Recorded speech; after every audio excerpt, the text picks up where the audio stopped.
Fala galera, vamos estudar aqui outros fenômenos ondulatórios que não são a refração e a reflexão. Vamos começar pela difração. Primeiro vamos entender o conceito aqui de frente de onda. Imagina que você tem aqui uma fonte pontual de luz. Essa fonte pontual, ela vai irradiar luz em todas as direções ao seu redor. Se tiver uma ao lado, ela vai fazer a mesma coisa, outra ao lado vai fazer a mesma coisa.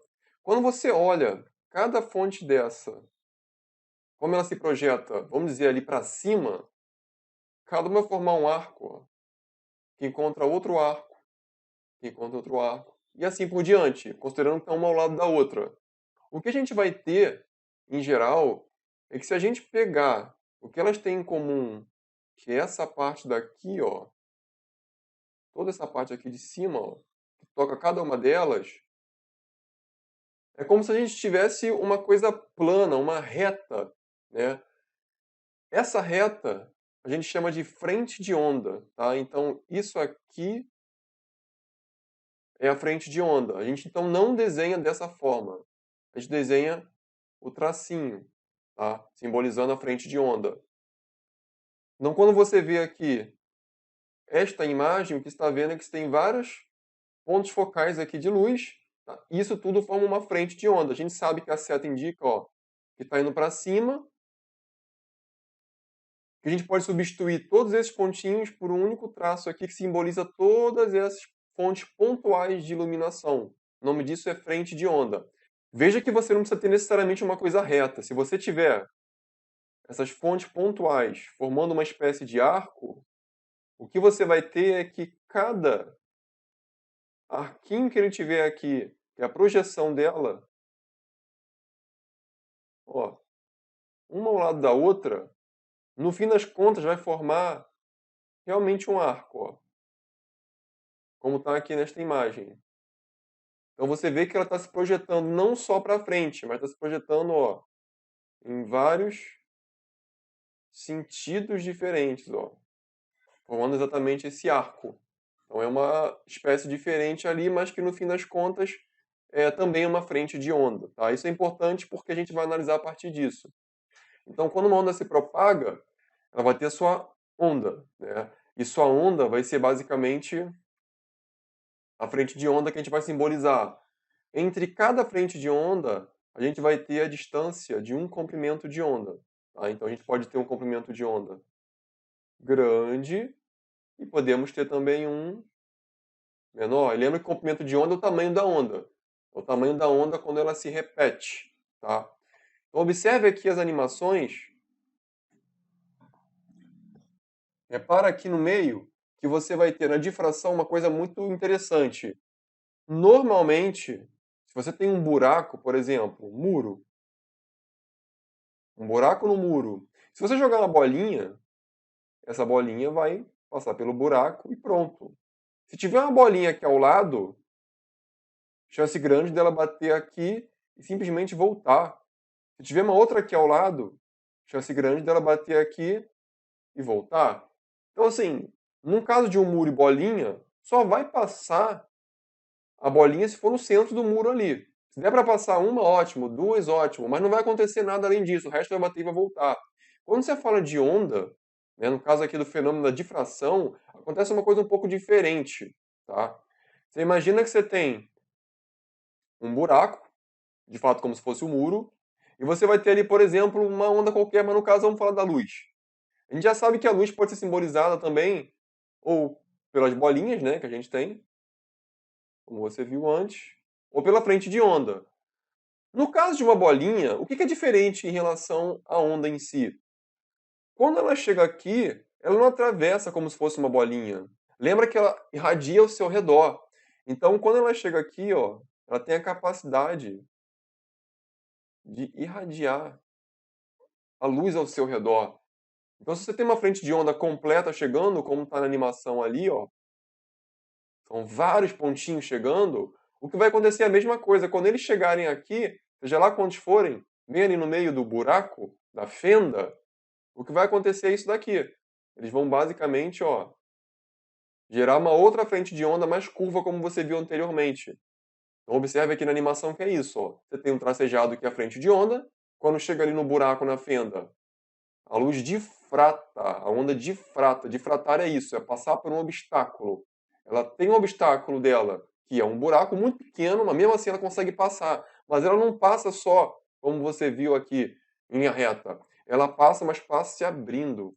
Tá? Ela consegue, inclusive, contornar obstáculos. Então, se você olhar a imagem aqui de um muro de pedra, que você vai ter aqui, e um buraco aqui no meio, repara como você tem lá em cima a água aqui, ó, normal, só que quando ele encontra aquele obstáculo ali, que é um muro com uma fendinha no meio, repara no formato, ó, que a onda sai. Ela sai exatamente fazendo esse formato. Porque lembra, é uma onda, mesmo sendo na água. Você tem isso. Nessa animação é a mesma coisa. Você vai ter aqui as frentes de onda retas, quando encontram a fenda, ó, elas se difratam formando essa frente de onda que passa a ser curva, né, se expandindo do outro lado. Isso acontece quando você tem um buraco, mas também acontece quando você tem um obstáculo. Se você tiver um obstáculo no meio, vai acontecer a mesma coisa. Você vai ter a frente de onda chegando e ela vai conseguir contornar esse obstáculo. Entendeu? Ela não vai simplesmente bater e voltar. Ela vai conseguir contornar o obstáculo. Isso é interessante. Veja aqui então, ó, o tipo de imagem que se forma. Quando você tem esse tipo de coisa acontecendo, a difração, o que vai acontecer vai ser o próximo fenômeno junto ali, a interferência. Então você vê que olha o padrão, que estranho que é. Se você coloca, por exemplo, um laser, como está ali, vermelho ou verde, e você pega um fio de cabelo seu e coloca na frente do laser, o fio de cabelo pode ser um obstáculo. O que você vai ter é difração acontecendo. O laser vai contornar ali esse obstáculo, que é o fio de cabelo, e vai formar um padrão de imagem como esse que você vê aí, ó. Tá vendo? É claro, escuro, claro, escuro, claro, escuro. Aqui também é a mesma coisa, ó. Muito claro no meio, escuro, claro, escuro, claro, escuro, claro. Forma esse padrão. Aqui ao centro, exatamente como eu falei. Você tem uma frente de onda chegando e um obstáculo na frente. Ele não simplesmente para e volta. O que ele vai fazer vai ser contornar o objeto. E olha como é que ele contorna. Tem uma zoninha sombreada aqui, porém, ó, você consegue ter a onda se difratando em todas essas direções e sentidos aqui, de modo que você vai ter formando um padrão ali, ó, mais claro, um pouco mais escuro, mais claro, um pouco mais escuro. E isso tem a ver com a tal da interferência. Nosso segundo fenômeno tem a ver com isso também. Bom, para falar da interferência, vamos ter que dividir em duas partes. Temos a interferência construtiva e a destrutiva. No caso da construtiva, há um casamento. A gente fala que elas estão em fase. Quando eu digo isso, quero dizer o seguinte: repara que aqui nós temos duas ondas, a onda 1 e a 2. Ambas têm a mesma amplitude, tá? Lembra que a amplitude de uma onda é quando você olha para cada uma delas do meio para cima e do meio para baixo, né? Então, quando você olha o casamento dessa parte superior com essa parte superior, o que você vai ter é que vai dar o dobro, ó. Vai ficar muito maior essa onda. Quando você casa essa outra parte superior dela, ó, com essa outra parte superior, você vai ter também o dobro dela. Então, onde tem cada casamento de parte superior, quando elas se juntarem, ela vai virar uma ondona. Embaixo é a mesma coisa. Se eu pegar essa parte de baixo aqui, que é o vale, com essa parte de baixo aqui, que é o vale, repara que eu vou ter também o quê? Um vale grandão. Então você vê que há um casamento. Sempre que elas se casam e formam uma onda maior, com maior amplitude, eu tenho interferência do tipo construtiva. No caso da destrutiva, é quando elas estão fora de fase, defasada. Então você repara que é a mesma coisa, ó. Vou marcar aqui o centro da onda. E você repara a seguinte coisa: quando eu tenho essa parte superior encontrando aqui, ó, a parte inferior, ou seja, a crista está aqui e o vale está aqui, elas estão opostas, elas estão defasadas, elas estão fora de fase. A onda resultante vai ser morta. É como se uma aniquilasse a outra.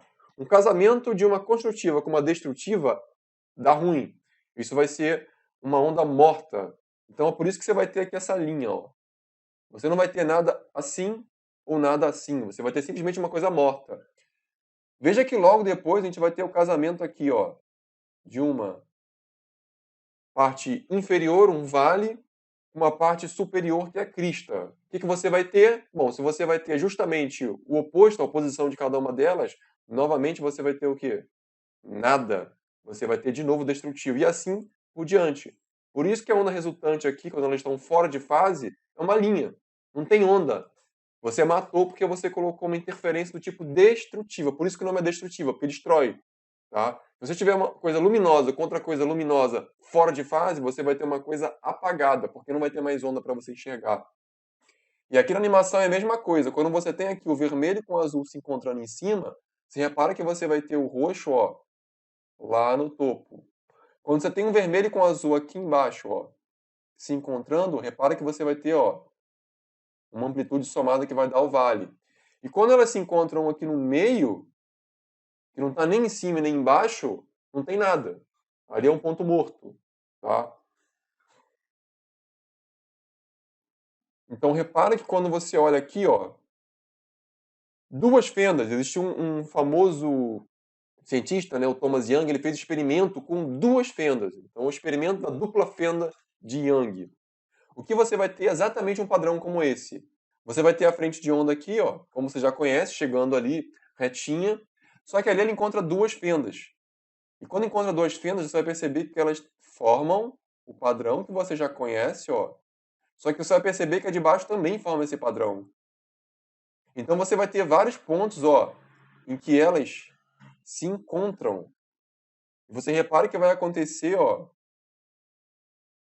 coisas diferentes aqui. Tem hora que você vai perceber, ó, elas chegando de um jeito, aqui no meio, ó, parece que falta algo, aqui chega de um jeito, aqui parece que falta algo. Você está percebendo que tem um padrão que chega lá no final.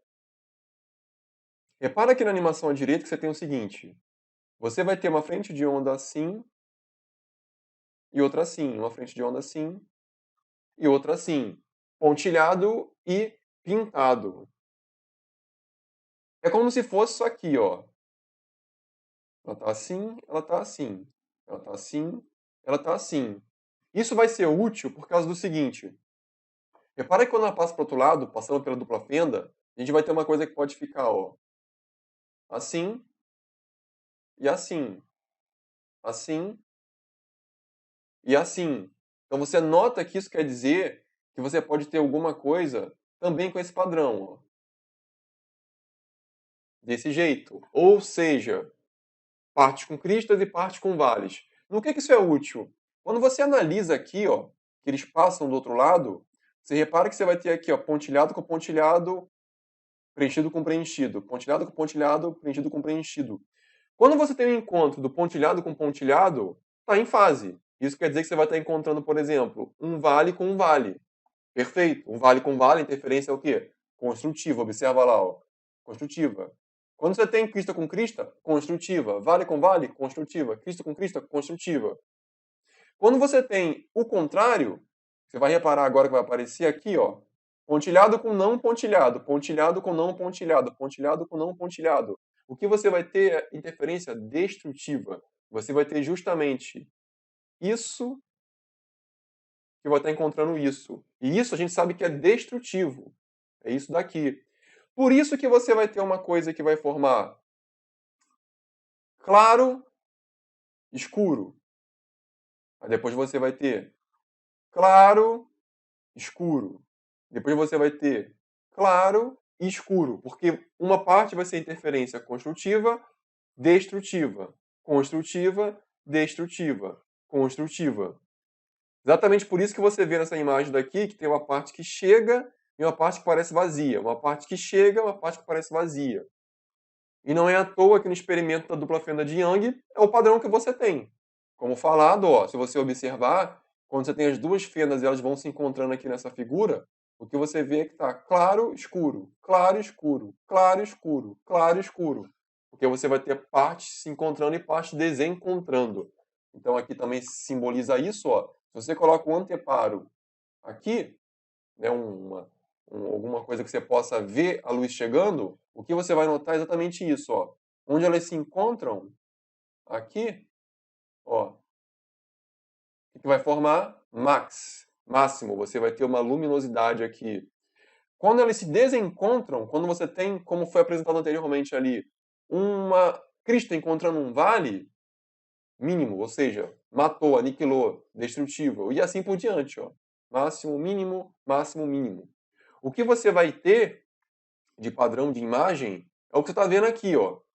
Essa daqui. Repara que dependendo ali da sua fenda, do que você tiver, você vai formar diferentes padrões. Você pode ter uma fenda só, pode ter mais de uma fenda mais gordinha, mais magrinha. Depende. Mas, por exemplo, se você tiver uma fenda, como está aqui, olha como é que aparece. Você vai ter um vermelhão aqui, no centro, escuro, e um vermelho um pouco mais intenso. Porque vai estar em fase, mas nem tanto assim. Tá? Quanto mais afastado, mais fora de fase vai ficando ali, vai ficando menos vermelho, né, intenso. Se você tiver duas fendas, já muda o padrão. Então, isso aqui é como se fosse a difração. Aqui já é uma interferência com duas fendas. Você vê que muda o padrão, ó. Claro, escuro, claro, escuro, claro e assim por diante. Se você tiver três fendas, você forma um novo desenho, ó. Claro, escuro, um pouco clarinho, escuro, mais claro, você já está mudando, ó. Se você tiver 4, 5, 7, você vai vendo que vai mudando o padrão. Se você fizer, por exemplo, uma rede de difração, aí pode ter vários formatos, mas que você possa fazer alguma coisa com várias fendas ali, você pode mudar o formato disso, você passa a ter uma figura que ela possa ser bidimensional também, ó. Como aqui, ó. Olha os diferentes padrões que você tem completamente insanos e psicodélicos. Isso é porque você está mudando a forma como essa rede se encontra. Tá mudando ali a forma como a onda vai difratar e, consequentemente, vai se interferir mais adiante. Então, você pode formar várias imagens, na verdade. Tá? Bom, a polarização é um fenômeno que você conhece. Por quê? Já ouviram falar de lente polarizada? Quando você coloca o óculos escuro com a lente polarizada, qual o propósito daquilo? O propósito é um filtro, é fazer uma filtragem do tipo de luz que está chegando. Por que isso é útil? Vamos lá. Quando eu falo que tem uma onda luminosa chegando, não quer dizer que é uma onda bonitinha assim. Na verdade, pode ser uma onda assim com uma outra onda misturada assim. Isso pode gerar até um certo incômodo visual para a gente. Existe uma forma de você filtrar isso. Existe um filtro chamado de polarizador que você usa para poder filtrar ondas indesejadas. Tá? Então a onda não é sempre uma coisa bonitinha. Então se você tiver aqui, por exemplo, ó, uma onda que ela é não polarizada, então ela vai ter ali várias formas de onda chegando. Pode ser uma cor, pode ser uma várias cores, não importa. O que você vai ter ali é que se você colocar um filtro com passagem vertical, ou seja, eu tenho um filtro que só deixa passar coisas verticais. Se você tiver uma onda horizontal passando, ele vai matar. E só vai deixar passar onda vertical, nada horizontal. Então o que você vai ter é que ele vai deixar passar a onda vermelha, mas a verde e azul que não estão na vertical, ele aniquila. Por isso que você vai ver aqui, ó, uma onda polarizada chegando ao outro lado. E repara que isso não acontece só com luz não, tá? Se você reparar aqui, olha essa animação aqui antiga à esquerda. Note que você tem uma onda que é uma corda, tá? Se você tiver a onda passando de maneira vertical, ela vai chegar do outro lado de maneira vertical sem nenhum problema. Ó, repara que ela chega aqui normalmente vertical. Porém, quando o cara virar ali o polarizador e deixar ele horizontal, você vai notar que ela não vai chegar mais para o outro lado. Ó. Por enquanto está chegando, justamente porque você vai ter ali tudo vertical. Mas quando ele girar, ó, repara que ele vai bater a corda, mas não vai formar nenhuma onda do outro lado lá. Você não consegue, olha lá, parou. Por quê? Porque você matou agora, você filtrou, criou um polarizador, que só deixa agora passar a onda horizontal. Mas como a onda não é horizontal, não passa nada. Veja aqui na animação à direita que você vai ter uma coisa que começa clara. Mas isso só acontece porque, por exemplo, ele só deixa passar ondas ali nos polarizadores dessa forma, na vertical. Quando você pega um cara que está na vertical e combina com um cara que está na horizontal, acabou. Um cara vai deixar passar vertical, mas não deixa passar horizontal. O outro deixa passar horizontal, mas não deixa passar vertical. O que vai acontecer é que você matou as duas combinando esses dois. Por isso que quando ele vira com 90 graus, ó, matou. Fica preto. Por quê? Porque você filtrou os dois tipos de luz, vertical e horizontal. Não passa mais nada. Veja aqui na animação embaixo que o cara tem um óculos que consegue enxergar o que está na tela. Mas repara também que onde não tem a lente, fica tudo branco. Isso acontece, esse óculos mágico, é possível ver isso, porque você tem um polarizador na tela. Tela de computador do monitor, TV de LCD, tela de celular. Você tem uma espécie de filtro ali, polarizador, que vai ajustar o que deve aparecer na imagem e o que não deve aparecer. Tá? Então a imagem é formada porque ele deixa ou não passar a luz. Então ele já tem esse filtro lá dentro. Se você tirar esse filtro, só vai ter luz branca, porque vai deixar passar e pronto. Lembra que você viu que na imagem em cima dependendo de como eu botar o meu polarizador, eu posso deixar ou não passar a luz. Aqui nessa tela, se você deixar sem polarizador, vai ficar branco, vai passar a luz. Quando você coloca uma lente que é polarizada, você consegue fazer o quê? Cumprir o papel do filtro polarizador.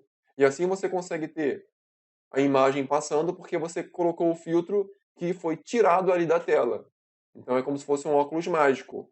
Repara aqui embaixo que é algo parecido, só que a diferença aqui é que eu estou aniquilando a luz, estou fazendo o contrário. Se eu tenho a tela mostrando a imagem ali escrito Google, é a tela normal, do computador e tal. Quando você coloca uma lente que é polarizada, como aquela lente ali daquele óculos que a pessoa está usando, o que você nota é que quando ela está certinha, você até vê escrito Google ali. Conforme ela vira, o que ela está fazendo? Exatamente o que você viu na animação de cima. Ela está fazendo uma filtragem, supondo que, por exemplo, está programada ali para aparecer o Google com um polarizador, deixando passar a imagem na vertical. Quando a pessoa gira a lente, ela está fazendo com que o filtro deixe de ser vertical e passe a ser o quê? Horizontal, igual você viu ali em cima. E com isso vai escurecendo, escurecendo, escurecendo até não ter mais imagem. Então você está bloqueando. É por isso que é muito ruim você usar lente polarizada para mexer no celular, para ver a TV ou o computador. Porque ali provavelmente você vai ter uma certa angulação que vai escurecer a imagem ou até aniquilar a imagem. Então não é bom usar lente polarizada com esse propósito. Onde que é bom usar lente polarizada? Aqui, por exemplo, repara como é que está o brilho do reflexo do sol ali na água. Isso pode acontecer na água, no vidro, em objetos metalizados. Você vai ter uma imagem chegando no seu olho que chega até a ofuscar. Olha como é que incomoda. É um brilho muito intenso. Só que quando você coloca uma lente polarizada, olha o que acontece. Dá um baita de um conforto e diminui o brilho. Por que isso acontece? Justamente porque você consegue aniquilar coisas indesejadas. Você lembra? Não está chegando só uma imagem bonitinha para você, está chegando uma onda assim, com uma outra onda assim e talvez até outras ondas. Ela chegando de forma toda errada no seu olho gera um certo incômodo. Mas quando você coloca uma lente que só deixa passar algo assim, por exemplo, ó, te dá um conforto, deixa só uma luminosidade certinha chegar até você sem grande incômodo. Então ela tem a sua utilidade. Nosso último fenômeno, que é o fenômeno da ressonância, né? A ressonância também é um fenômeno comum. Você vai perceber aqui que tem uma ponte, né, de Tacoma, né, lá nos Estados Unidos, foi uma coisa muito famosa, né, que ela até quebrou. Repara como ela está se mexendo. Hoje em dia já não fazem mais pontes como essa daí.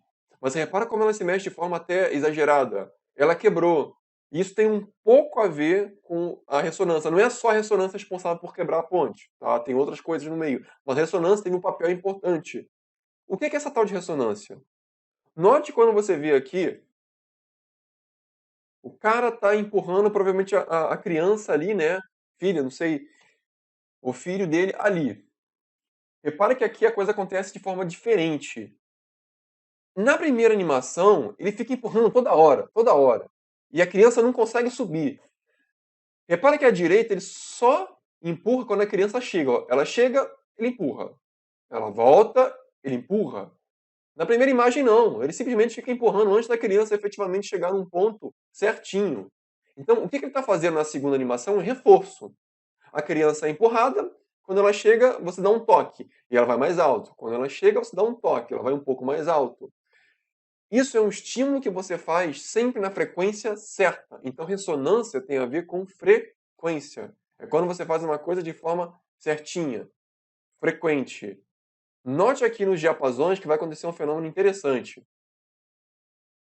Note aqui que quando o martelinho bate no diapasão, o diapasão ele serve para poder você até pegar o seu instrumento musical ali e deixar ele afinadíssimo. Porque o diapasão ele vai fazer uma frequência certinha. Se eu tenho um diapasão de 440 Hz, ao bater nele vai gerar uma frequência de 440 Hz. E isso vai gerar uma ressonância um instrumento, por exemplo, mas ele gera uma ressonância com outro diapasão igual. Então, se eu bater no diapasão e ele gerar uma onda, como você vê ali, em 440 Hz, o que vai acontecer é que o diapasão que está aqui ao lado, mesmo se você nem encostar, nem bater com ele no martelo, ele vai receber a onda de 440 Hz do outro diapasão e vai entrar em ressonância. Ele vai se excitar porque ele também funciona com aquela ressonância. Ele vai se excitar porque ele também funciona com aquele mesmo tipo de frequência. Se eu boto um diapasão com outra frequência, não serve para nada. Mas como ele funciona de forma igual, ele entra em ressonância. Ele se excita, ele começa também a vibrar. E com isso ele também começa a gerar o som de 440 Hz. Então você vê que é um casamento de frequências. Veja aqui, nessas duas animações, as pessoas quebrando ali as taças. Já ouviram falar disso? Que tem cantoras que conseguem quebrar a taça, né? Isso acontece porque as cantoras conseguem projetar ali uma frequência certinha, o que é muito difícil de fazer, e elas conseguem ter potência vocal para ficar um tempo contínuo naquela frequência. Não é uma coisa fácil de fazer, mas qualquer pessoa consegue fazer. Repare que há duas pessoas normais ali que elas conseguem treinar a voz para poder emitir uma frequência certinha, que é exatamente a frequência do quê? Da taça. Então, se a taça tiver uma frequência natural de vibração ali das moléculas de 600 Hz, eles conseguem fazer vibrar com aquela frequência. Então, eles conseguem ficar de forma contínua fazendo vibrar com aquela frequência. O que, que vai acontecer? Vai excitar, vai excitar, excitar, excitar. Só que a taça, ela é cristalizada, ela é um objeto sólido. De tanto vibrar, o que, que vai acontecer? Ela vai quebrar. Então, você repara que os dois conseguem, depois de um tempo, quebrar a taça só emitindo uma nota. Por quê? Ressonância. Micro-ondas. Quem nunca usou um micro-ondas? Hoje em dia é muito comum. O micro-ondas ele vai ter o seguinte: o fenômeno de ressonância como princípio. Mas repara que quando você fala da micro-onda, ela não excita qualquer coisa. Repare que quando você tem que botar o alimento ali dentro, é um alimento que tem água, só para começar. E esse alimento, o que é interessante dele é que ele começa a esquentar sem precisar de fogo nem nada. Como é que vem essa energia que faz esquentar o alimento? Eu tenho uma coisa chamada magnetron, que é uma coisa responsável por gerar a onda. Só que não é qualquer onda, é uma onda na frequência da micro-onda, que vai ter ali aproximadamente 2,45 GHz. Vai ter uma parte ali chamada de ventilador que vai servir para espalhar essa micro-onda. Só que essa micro-onda ela é espalhada não por um ventilador do tipo que a gente usa quando a gente está com calor. É um ventilador que é uma espécie de refletor. Tá? Ele vai refletir ali a onda e ela vai chegar em vários locais aqui do alimento. Quando essas micro-ondas chegam ali no alimento, ele vai conseguir excitar, através da ressonância, as moléculas de água. Então você vai ter ali exatamente a molécula de água, né, que é o H2O, você vai ter o hidrogênio, hidrogênio e o oxigênio, que vão ficar vibrando. Vibra, vibra, vibra, vibra. Então fica mexendo, mexendo, mexendo, mexendo. E é igual o balanço. Eu dou uma ondinha ali, faço reforço, ressonância. Faço reforço, ressonância. Então esse cara vai ficar vibrando cada vez mais, cada vez mais, cada vez mais, como você vê ele na imagem. E o que você vai ter é que se você agita a água, se você agita a molécula, agitar significa ficar mais quente. Então eu não estou agitando porque eu estou dando calor. Eu estou agitando porque eu estou fazendo a ressonância acontecer. Eu estou excitando, excitando, excitando cada vez mais ali a molécula de água. E quanto mais ela se excita, mais quente vai ficar o objeto. Então eu consigo esquentar de uma outra forma. Tem perigo isso? Não, porque é só a molécula de água se mexendo, nada mais do que isso. Tá? Então, por hoje é isso. Um abraço.